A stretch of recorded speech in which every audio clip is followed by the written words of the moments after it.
When cooking skill departs, and all has failed, a soldier could always make the food item which, if thrown, could put a person's eye out. Hardtack. Foolproof food, indestructible and almost inedible were it not for a cup of coffee or gruel to dunk it in. Call it a doomsday delight, the survivalist salutation. Wrote one who was there, hardtack is a very flat cracker, usually infested by weevils, larvae, and grubs. The soldiers invented many ways to ingest these edible rocks. The most common system employed was to crumble the hardtack cracker into a cup of coffee, then skim the grubs off and dump them on the ground. If kept dry, these crackers can and will last easily over 50 years. In 1888, John Billings wrote about the troubled relationship every soldier had with hardtack.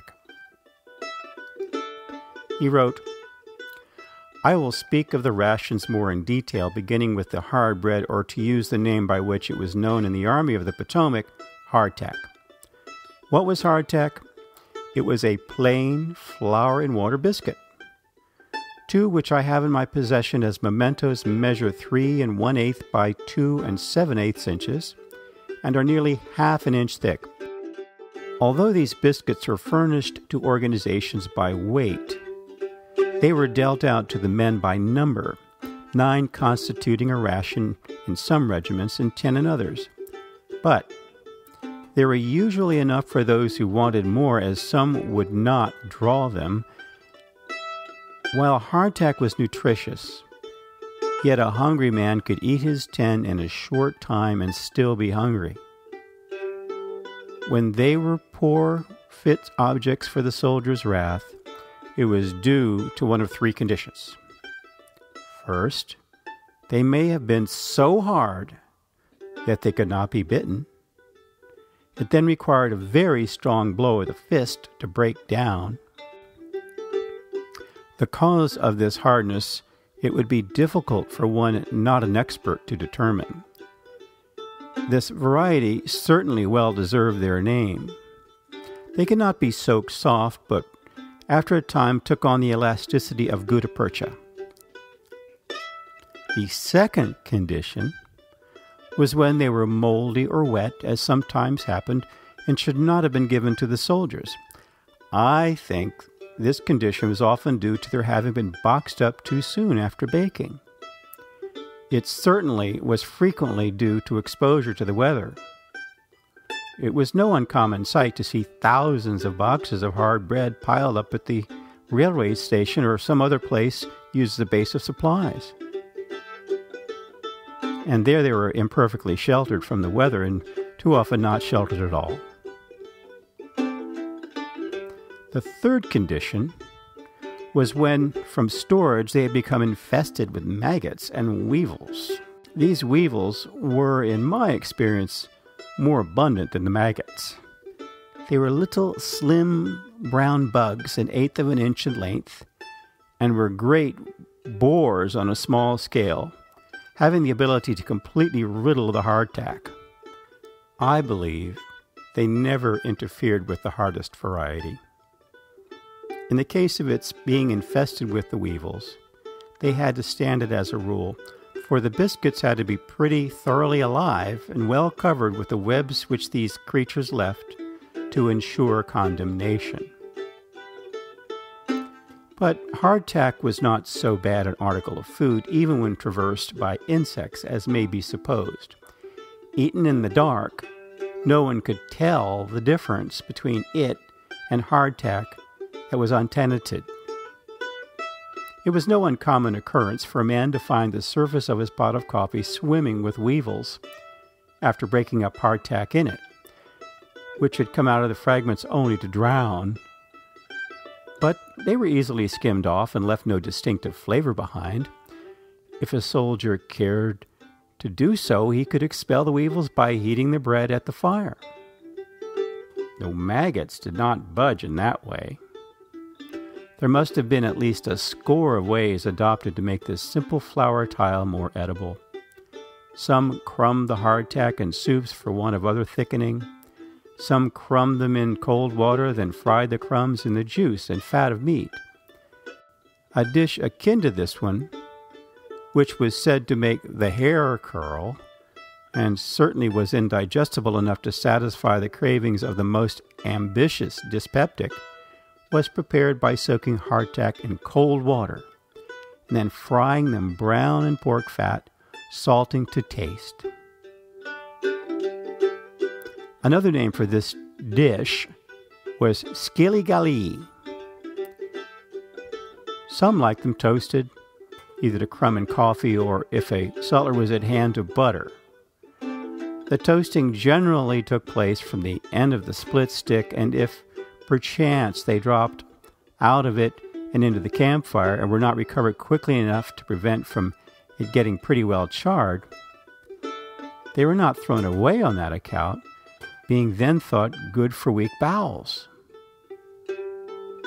Then they worked into milk toast made of condensed milk at 75 cents a can, but only recruit with a big bounty or an old vet, the child of wealthy parents, or an enlisted man did much in that way. There was an old song entitled Hard Times by Stephen Foster, which someone in the army parodied. Let us close our game of poker, take our tin cups in our hand, as we all stand by the cook's tent door, as dried moneys of hard crackers are handed to each man. Oh, hardtack, come again no more. 'Tis the song, the sigh of the hungry. Hardtack, hardtack, come again no more. Many days you have lingered upon our stomachs sore. Oh, hardtack, come again no more. 'Tis a hungry, thirsty soldier who wears his life away. In torn clothes his better days are o'er. And he's sighing now for whiskey in a voice as dry as hay. Oh, hardtack, come again no more. 'Tis the wail that is heard in camp both night and day. 'Tis the murmur that's mingled with each snore. 'Tis the sighing of the soul for spring chickens far away. Oh, hardtack, come again no more. But to all these cries and murmurs there comes a sudden hush, as frail forms are fainting by the door. For they feed us now on horse feed that the cooks call mush. Oh, hardtack, come again once more. 'Tis the dying wail of the starving. Oh, hardtack, hardtack, come again once more. You were old and very wormy, but we pass your failings o'er. Oh, hardtack, come again once more. How to make hardtack sans weevils, courtesy of WikiHow on the internet. Your ingredients: 3 cups of flour, 1 cup of water, 2 teaspoons of salt. The softer method requires 4 cups of flour, 2 cups of cold water, 2 tablespoons of cold butter or shortening or margarine, and 4 teaspoons of salt. Then here's what you do. Preheat the oven to 375 degrees or 190 degrees centigrade. Mix the flour, salt, and water together in a bowl. Place the water and salt in the bowl and slowly add in flour while stirring constantly until the mixture becomes too thick to stir, at which point enough flour has been added. Knead dough and roll out until it is 1/2 inch or 1 centimeter thick. Using a pizza cutter, cut the dough into 3" by 3" or 7" by 7" squares. Poke 4 rows of 4 holes in the cracker using a skewer stick. Lay the crackers out on an ungreased cookie sheet. Place in the oven and bake for 30 minutes. Remove from the oven, flip the crackers over, and bake for another 30 minutes. Take the crackers out when they are a light golden brown. Let the crackers cool for 30 minutes before eating.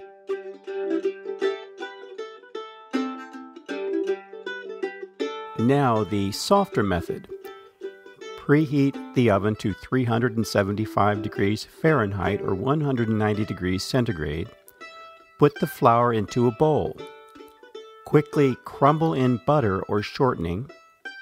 Add water. Stir just a few times until a dough forms. Press the dough into a 3 by 3" or 7" by 7" piece about ½ inch thick. Put the pieces on a non-greased pan, and using a skewer stick, poke 4 rows of 4 holes in the pieces in a square formation that has the holes ½ inch away, and have the holes cover the pieces. Bake for 30 minutes, then remove from the oven and allow to cool. Crumble into a cup of coffee and allow it to soak for a few minutes. Crumble into a pan full of bacon grease, then fry. Now, take it on a long camping trip. Bon appétit!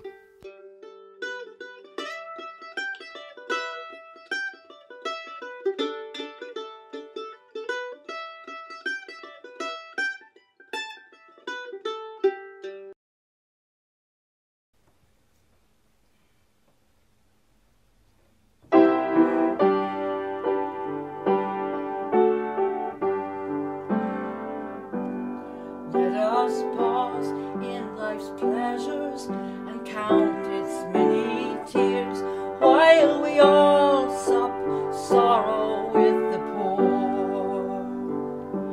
There's a song that will linger forever in our ears. Oh, hard times come again no more. 'Tis the song, the sigh of the weary. Hard times come again no more. Many days you have lingered around my cabin door. Oh, hard times come again no more.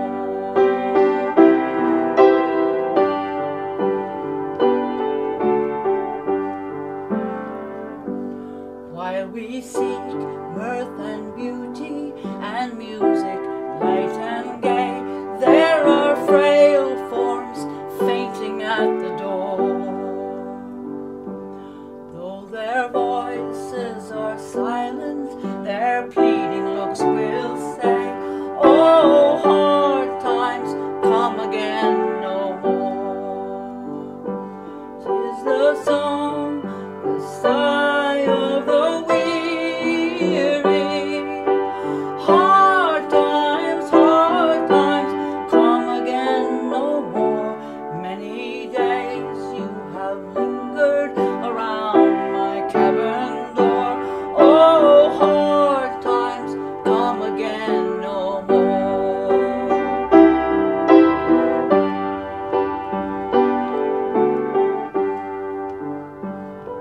'Tis the song, the sigh